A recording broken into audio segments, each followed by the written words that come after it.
ఉదయం రేపటి దినాన మన పెరుమాళ్ళకి కళ్యాణ మహోత్సవం కూడా జరుగుతుంది. రేపు ఇదే వేదిక మీద మన ఈ విజయకీలాద్రి మీద ఉండేటువంటి పెరుమాళ్ళు అందరూ కూడా వెంకటేస్తారు. ఇక్కడికి వెంకటేసి ఇక్కడ కళ్యాణ మహోత్సవం జరుగుతుంది. 7 కళ్యాణాలు జరుగుతాయి. ఈవేళ 7 దినాలను ఏర్పాటు చేసే సూర్యుడికి మనం స్తోత్రం చేస్తున్నాం.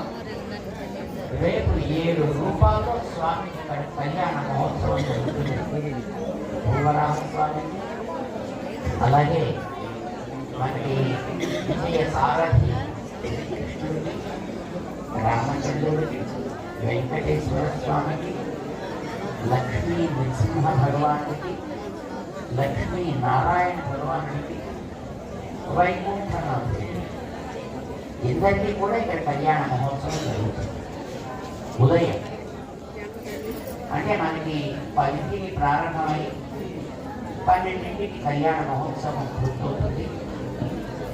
ఆ తర్వాత పద్యారాధన కార్యక్రమం, పెళ్లి భోజనాలు ఉంటాయి కదా, మళ్ళీ వివాహ భోజనం. సో అవన్నీ అయిన తర్వాత సుమారుగా 4 గంటలకి బయలుదేరి మన స్వామి ఈ విజయకీలాద్రికి గిరి పరిక్రమణ, గిరి ప్రదక్షిణ అంటాం. మనం ప్రతి ఏడాది మనం చేస్తున్నాం.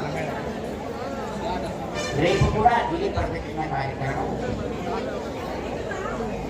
అందరం కలిసి పాల్గొంటాం. దాంట్లో రేపు కళ్యాణ మహోత్సవాన్ని, ఆ తర్వాత గిరి ప్రదక్షిణ కార్యక్రమాన్ని కూడా మనందరం పాల్గొని చక్కగా భగవన్నామ సంకీర్తనతో జరుపుకున్నాం. ముందుగా ఈవేళ జరుపుదామా అని మన వాళ్ళు కొంతమంది అనుకున్నారు. ఈవేళ అలాగే రథ సంపత్తి మనం అందరం చేస్తున్నాం కదా, ఆదివారం కూడా కదా అది చూస్తుంది అని. కానీ మన గిరి పరిక్రమణ అనేది యాత్రా కార్యక్రమం జరగాలి అంటే ముందు కళ్యాణాలు జరగాలి కదా. గత కళ్యాణం జరగకుండా అలాగే హనీమూన్ ప్రయాణం బాగుంటుంది.